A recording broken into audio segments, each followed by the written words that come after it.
जी अस्सलाम वालेकुम। Real estate professional group के तमाम साथियों को मेरी तरफ से सलामती का पैगाम। जैसा कि आप लोग जानते हैं कि आजकल हम लोगों ने एक सीरीज़ ऑफ वीडियोस का आगाज़ किया जिसका मकसद जो है कुछ ऐसे पॉइंट्स डिस्कस करना जिनको समझकर हम अपनी ज़िंदगी को, अपने कारोबार को बेहतर कर सकें।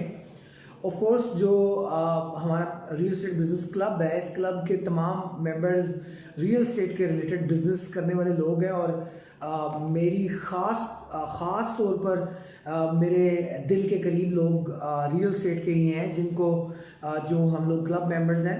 बाकी तो ऑफ कोर्स हम सारे पाकिस्तान से ही मोहब्बत करते हैं और सारा पाकिस्तान ही इससे फ़ायदा भी उठा सकता है, बट ख़ास तौर पर मेरी जो ये गुफ्तगू होती है ये रियल एस्टेट एंटरप्रेन्योर्स के लिए होती है और जो रियल एस्टेट में अपना कैरियर बिल्ड कर रहे होते हैं और काम कर रहे होते हैं उनके लिए होती है।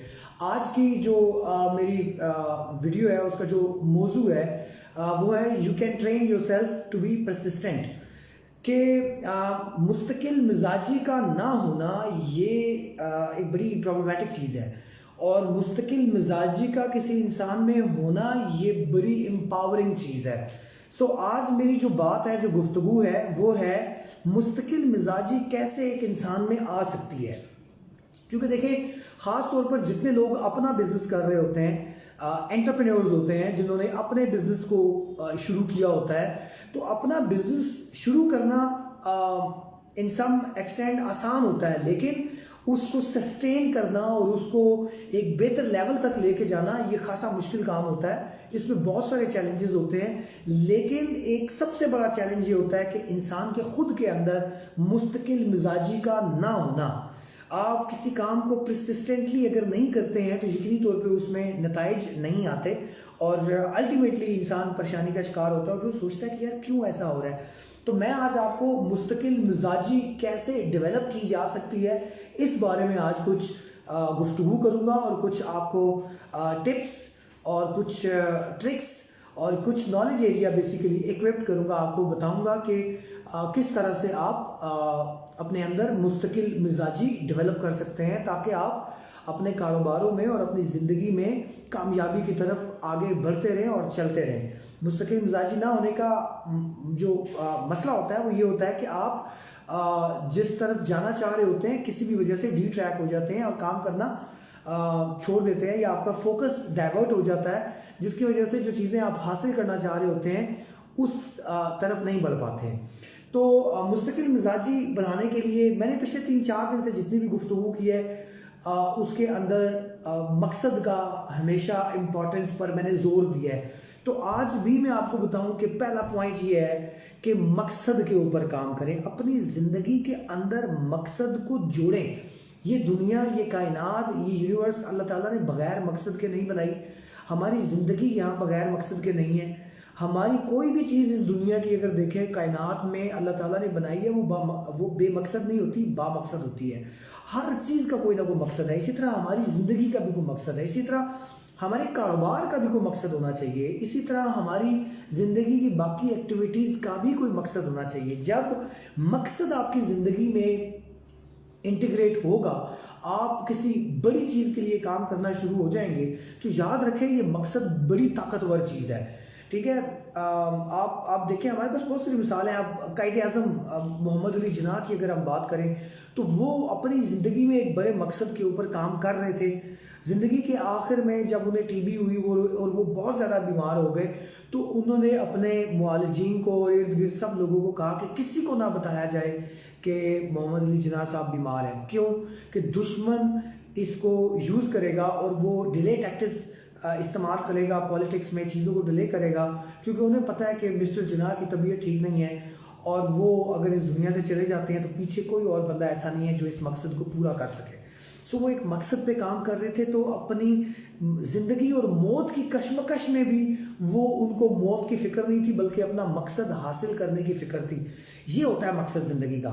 इसी तरह की हमें बड़े मकसद अपनी ज़िंदगी में इंटीग्रेट करने चाहिए, अपने बिजनेसेस के साथ ऐसे मकसद को इंटीग्रेट करना चाहिए। ये मकसद इंसान को बालातर कर देते हैं बहुत सारी कमज़ोरियों से और इंसानी बहुत सारी जो हमारी छोटी मोटी चीज़ें होती हैं जिनमें इंसान ट्रैप हो जाता है, फंस जाता है, बड़ा मकसद आपको इन चीज़ों से बाहर निकाल देता है और आप हमेशा फुल ऑफ एनर्जी और ज़िंदगी मौत की परवाह किए बगैर अपनी ज़िंदगी के मकसद के ऊपर काम करते हैं। मेरे उस्ताद सुलेमान अहमद साहब ने मुझे ये बताया कि मकसद वो नहीं होता जो आपने ज़िंदगी के अंदर ही अचीव करना होता है।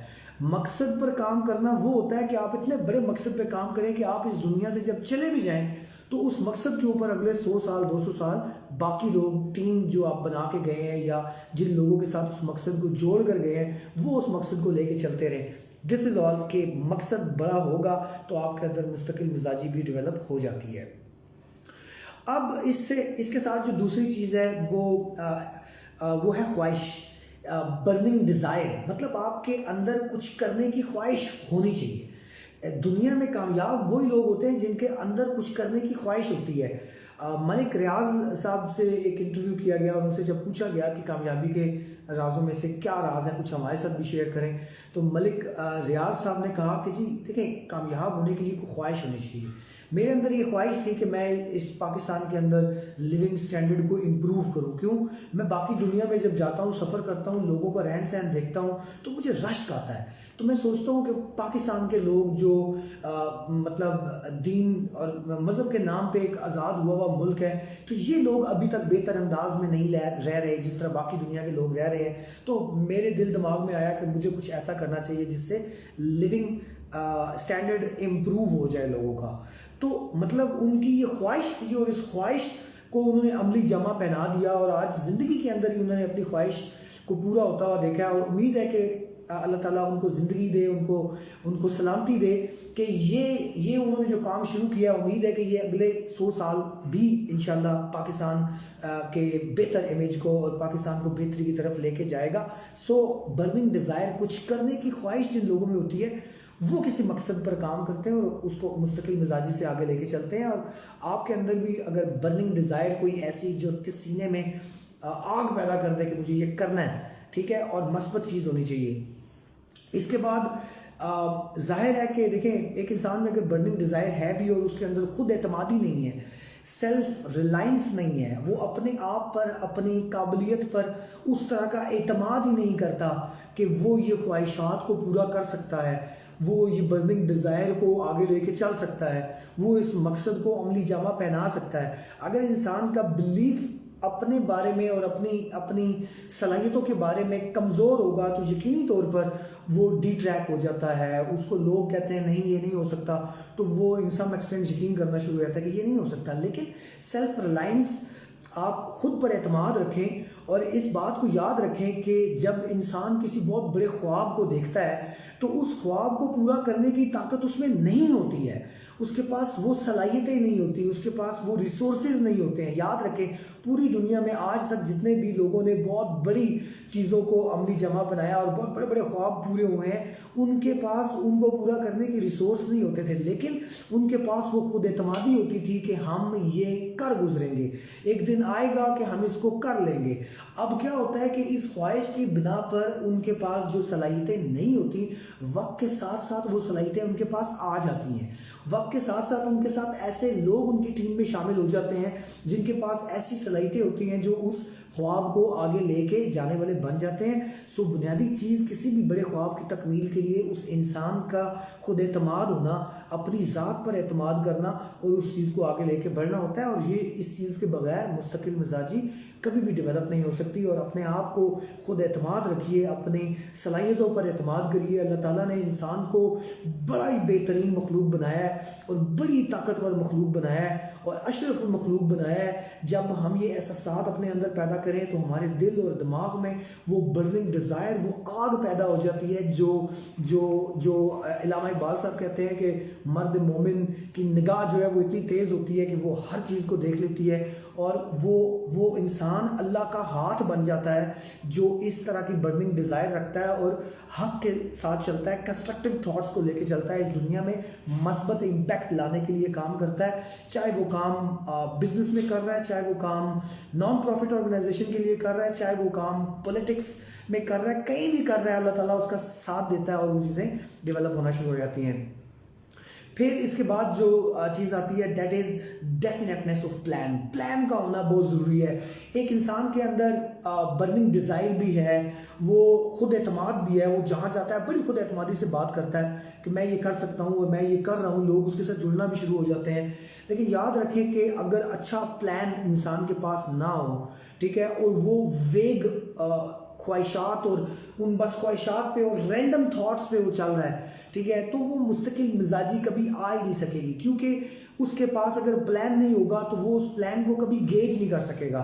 मिसाल के तौर पर हमारे उस्ताद सुलेमान अहमद साहब ने एक हमें मिसाल के ज़रिए समझाया, वो मिसाल आज भी मेरे दिल में ऐसी बैठी हुई है, मैं आपके साथ भी शेयर करता हूँ कि हमारे उस्ताद ने कहा कि आपने कभी चीता को शिकार करते देखा है? तो हमें एक चीता की वीडियो दिखाई गई उस ट्रेनिंग के अंदर कि चीता जो है वो मतलब आधा आधा घंटा, पौना घंटा, 45 मिनट चीता जंगल में ऐसी जगह पर बैठ के अपने शिकार को देखता रहता है, अपने शिकार को ऑब्जर्व करता है। 40 मिनट तक वो बैठा रहता है और वो ऑब्जर्व करता रहता है, ठीक है। और वो अच्छा, अगर उसके सामने 100 हिरन भी है ना, तो वो 100 हिरन को नहीं देख रहा होता। वो ऐसा नहीं होता कि वो रैंडम भागेगा और बस जिसको पकड़ लेगा उसको गिरा लेगा, नहीं, ऐसा नहीं है, ठीक है। वो 100 में से एक को टारगेट कर लेगा, एक को मार्क कर लेगा कि मैंने इसको पकड़ना है, ठीक है। 40 मिनट वो उस मूवमेंट में लगा रहेगा और अपने उस शिकार को देखता रहेगा,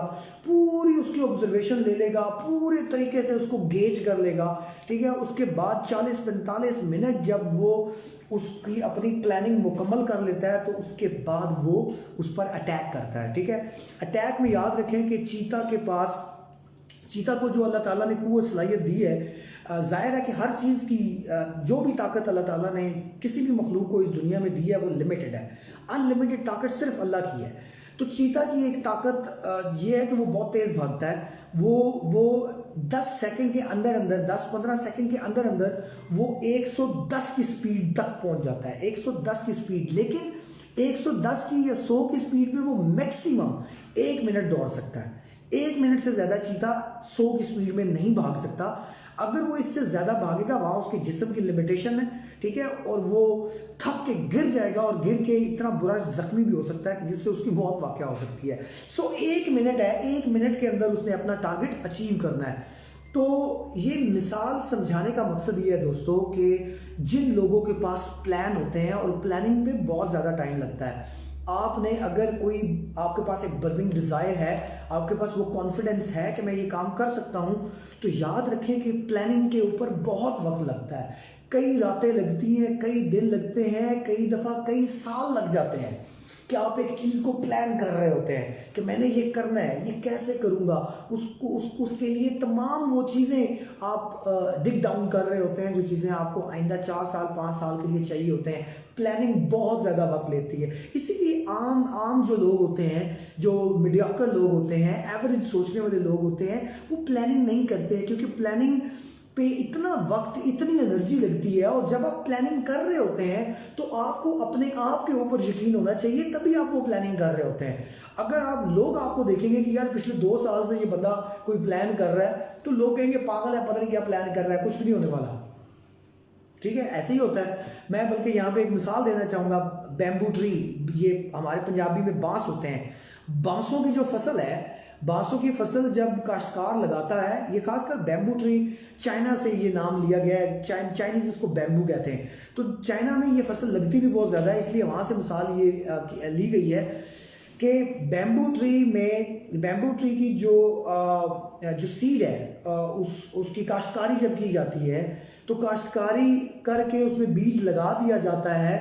तो काश्तकारी के बीज लगा देने के बाद 4 साल बाद, आप यकीन करेंगे, 4 साल बाद, इसको रिसर्च करें, थोड़ा आप यूट्यूब पे जाएं, थोड़ा गूगल पे आप देखें, 4 साल के बाद वो बीज एक दरख्त की मानद में या एक फसल की मानद में नमूदार होता है। 4 साल तक वो नमूदार ही नहीं होता, ठीक है। तो 4 साल तक वो बंदा उधर जाके अपने बीज जहाँ उसे लगाए होते हैं, जहाँ उसे फसल लगाई होती है, वो वहाँ जाकर उस फसल को देखता रहता है, उस फसल की हिफाजत करता है। अब जिन लोगों को समझ नहीं है वो सारे उस पर हंसते हैं, वो कहते हैं ये पागल है, ये कह रहा है मैंने 3 साल पहले बीज लगाया था, ये पागल है, ये कह रहा है 5 साल 4 साल पहले मैंने बीज लगाया था। तो जब वो फसल निकलती है तो फिर ज़ाहिर है दुनिया हैरान होती है। और फिर पता क्या होता है, जब वो बैम्बू ट्री निकलना शुरू होता है ना, बांस की फसल जब उगना शुरू होती है, तो वो with in 20 days, with in मतलब 20 दिन के अंदर वो 60 फुट 70 फुट तक चली जाती है। अब मुझे बताएं कि क्या वो 20 दिन में फसल 60-70 फुट तक चली गई है या 5 साल में गई है? यकीनी तौर पे आपका जवाब ये होगा कि 5 साल में गई है। So planning is very very important. आपके पास अगर प्लानिंग मजबूत नहीं होगी, साउंड नहीं होगी, ठीक है, कमज़ोर प्लानिंग के साथ कभी भी मुस्तकिल मिजाजी से किसी काम पर काम नहीं किया जा सकता। ख्वाहिशात बहुत सारी हो सकती हैं इंसान की कि मैं ये कर दूंगा, मैं वो कर दूंगा, लेकिन अगर उसके लिए एक सॉलिड प्लान नहीं होगा, बगैर प्लान के इस दुनिया में कभी भी कुछ हासिल नहीं हो सकता।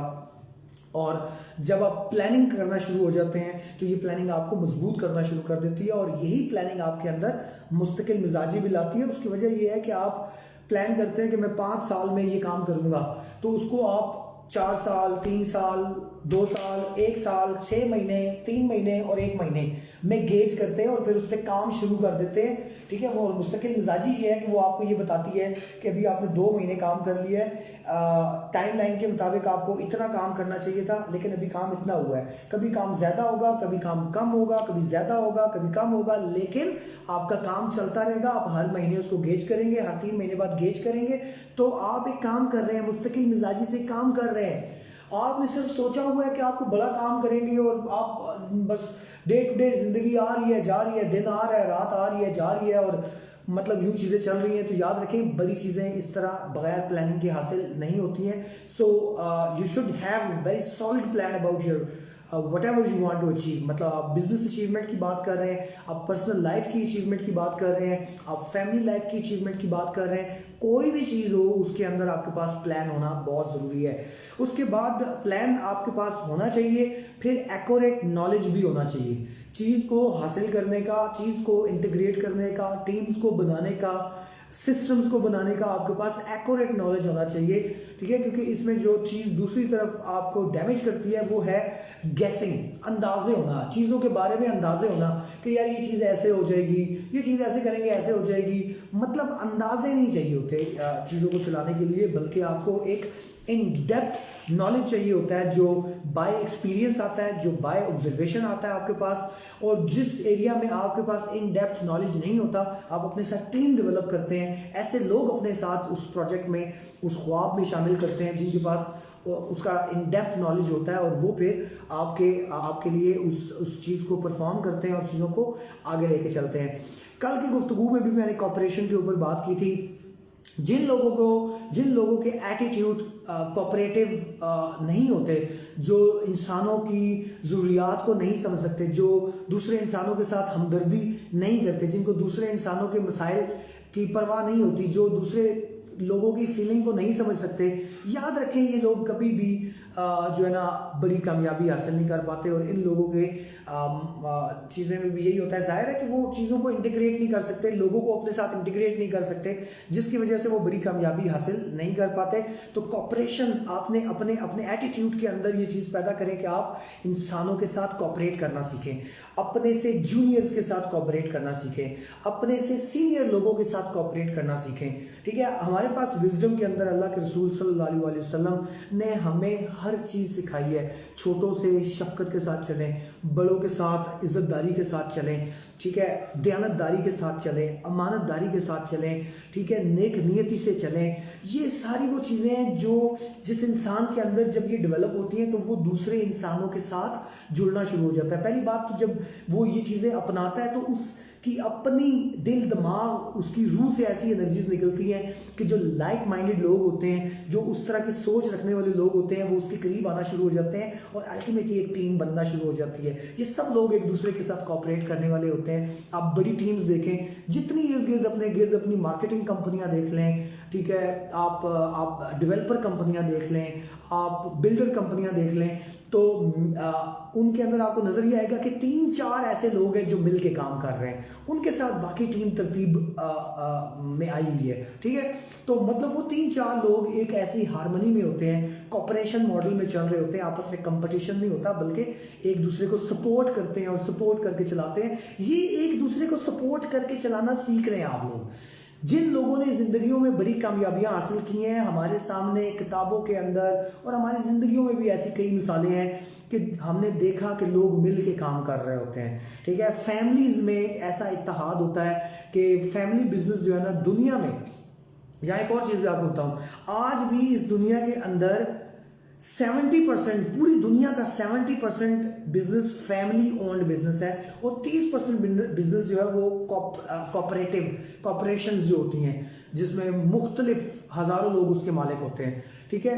तो 30% दुनिया का जो बिजनेस है वो कॉपरेटिव मॉडल में है और 70% फैमिली ओन्ड बिजनेस है। ये बड़ी हैरानकुन चीज़ है, लेकिन ये फैमिलीज कौन सी होती है? जिनमें आपस में कॉपरेशन होती है, इत्तफाक होता है, इत्तेहाद होता है, वो एक दूसरे के साथ मिल के चलते हैं, ठीक है। तो इसी तरह आप लोग भी अपनी फैमिलीज़ को, अपनी टीम्स के अंदर ऐसी हार्मोनी क्रिएट करें, ऐसी कॉपरेशन पैदा करें कि मिल के काम करें। आगे आपके पास मकसद होना चाहिए, आपके पास एक डेफिनेट प्लान होना चाहिए, आपके अंदर एक बर्निंग डिज़ायर होनी चाहिए कोई बड़ा काम करने के लिए, और विल पावर। इन सारी चीज़ों के साथ जुड़ी हुई एक चीज़ है विल पावर, ठीक है। विल पावर आपके अंदर कहाँ से पैदा होगी? मैं इसको इसी तरह ट्रांसलेट करता हूँ कि जब आप कोई ऐसा नेक और बड़ा मकसद पे काम कर रहे होते हैं तो अल्लाह की ज़ात आपके लिए हेल्पफुल होती है, और जहाँ नाउमीदी, जहाँ परेशानियाँ, जहाँ ऐसे चैलेंजेस जो आपको तोड़ के रख देते हैं, आपको थका के रख देते हैं, वहाँ से आगे विल पावर और अल्लाह की अल्लाह की मर्ज़ी जब आपके साथ शामिल होती है तो इंसान के अंदर फिर से एक ऐसी एनर्जी और ताकत पैदा होती है कि वो फिर से दोबारा अपने पैरों पे खड़ा होता है, और सब कुछ डूब जाए, सब कुछ कोलैप्स भी कर जाए, वो फिर ज़ीरो से शुरू करता है और अपने मकसद पे काम शुरू कर देता है। ऐसी ताकत, ऐसी विल पावर चाहिए बड़े काम को करने के लिए, और आई विश कि अल्लाह ताला आप सबको बड़े काम करने वाला बनाए, और हम सबको वो ताकत, वो सलाहियत अता फरमाए कि हम अपनी ज़िंदगियों में पॉजिटिव, इम्पैक्टफुल बड़े काम करके जाएँ। और फाइनल जो मेरा पॉइंट है आज की इस गुफ्तगू का, मेरी आज की गुफ्तगू थी मुस्तकिल मिजाजी इंसान कैसे अपने अंदर डेवलप कर सकता है। I think I made my point, मैंने सब कुछ आपको बता दिया, बट एक अब आखिर में एक जो very powerful thing, that is habit, आदत। हमारी जो आदतें हैं ये बड़ी पावरफुल चीज़ें हैं, ठीक है। हज़रत अली रज़ी अल्लाह ताला अन्हा ने एक दफ़ा फरमाया कि मतलब किसी ने पूछा कि मैं कौन? उन्होंने कहा तुम्हारी सोच हो, जो तुम सोचते हो तुम वो।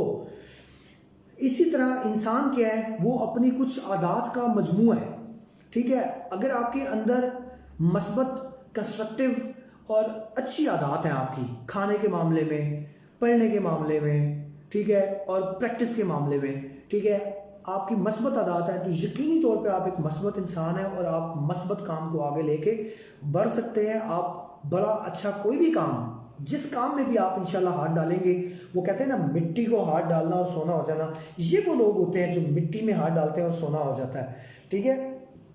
और इसी तरह वाइस वर्सा, अगर बुरी आदत का एक सेगमेंट बना हुआ है, कोई भी इंसान मतलब खाने के मामले में बुरी आदत का शिकार है, सोने जागने के मामले में बुरी आदत का शिकार है, और अपने टाइम को स्पेंड करने के मामले में, अपनी दौलत को स्पेंड करने के मामले में, अपनी फैमिली के साथ उसका बिहेवियर, अगर इस तरह की बैड हैबिट्स उसमें डेवलप हुई हैं तो ये बुरी आदत ना इंसान की तबाही का सबब है, ठीक है। बाकी जितनी मर्जी आप कोशिश करते रहें, अगर आपने अपनी आदत को अपने मकासद के लिए ना डाला, ठीक है, और याद रखें कि जिस बंदे के अंदर बर्निंग डिज़ायर होती है ना, उसके अंदर ये ताकत होती है कि वो अपनी आदत को बदल लेता है। ये बिल्कुल ऐसा है जैसे मतलब बर्निंग डिज़ायर, देखें ना, एक जलती हुई आग, आपके सीने के अंदर एक ऐसी तड़प हो, एक ऐसी गरमाइश हो कि जो बस आपको लेके चल रही है कि यार ये करना है, इंशाल्लाह ये करना है। तो इट इज़ जस्ट लाइक कि एक सोना गर्म, मतलब लोहा गर्म हुआ होता है। लोहा जब गर्म हुआ होता है ना, तो फिर उसको कोई भी शेप दी जा सकती है। जब वो ठंडा हुआ हो ना, तो ठंडे लोहे को कोई शेप नहीं दी जा सकती। उसको अगर आप ज़बरदस्ती उसकी शेप बदलने की कोशिश करेंगे तो वो टूट जाएगा। लेकिन वो अपनी शेप नहीं बदलेगा। सो जब आपके अंदर बर्निंग डिज़ायर होती है ना, तो फिर आपके अंदर आपके दिल और दिमाग में वो हरारत होती है जो आपकी आदत को बदलने में आपको हेल्पफुल साबित होती है। क्यों? कि आपके जहन में ये बात क्लियर होती है कि ये आदत बदलने से मुझे क्या फ़ायदा होगा, मेरे मकसद को क्या फ़ायदा होगा। मैं अगर ये आदतें बदल लूँगा तो अगले 3-4 साल में मैं वो कुछ अचीव कर लूँगा जो बैड हैबिट्स की वजह से मैं पिछले 4 साल में हासिल नहीं कर पाया। सो बर्निंग डिज़ायर आपको आपकी आदत बदलने में हेल्पफुल होगी, और यही वो इंग्रेडिएंट्स हैं जो आपके अंदर, किसी भी इंसान के अंदर मुस्तकिल मिजाजी पैदा करती हैं। मैं उम्मीद करता हूं कि मेरी आज की वीडियो आप लोगों के काम की होगी। आप लोग इसमें से अपने फ़ायदे के लिए कुछ चीज़ें उठाएं, अपनी ज़िंदगी में डेवलप करें, और जो चीज़ें आपने सीखी हैं वो चीज़ें अपने इर्द गिर्द, अपनी फैमिली, अपने दोस्तों में भी शेयर करें, ये वीडियो भी शेयर करें, और बिजनेस क्लब के मेंबर भी बने। बहुत शुक्रिया।